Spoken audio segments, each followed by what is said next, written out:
Oi, meus amores, tudo bem com vocês? Hoje eu vim trazer uma receita para vocês de uma sobremesa com apenas 3 ingredientes. Vamos para os ingredientes: 2 caixas de leite condensado, 2 caixas de creme de leite, 2 sucos, o suco é da preferência de vocês, tá, pessoal? Vou colocar o creme de leite.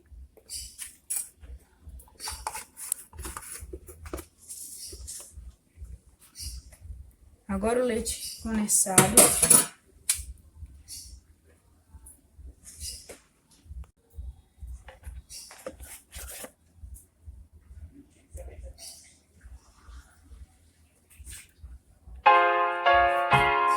Vamos colocar o suco.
Olha como dobra de tamanho depois de batido.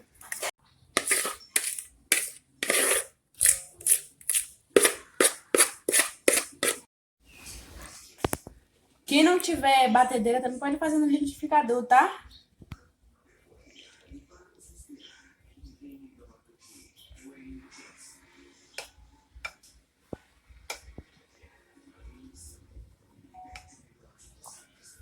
Para gravar.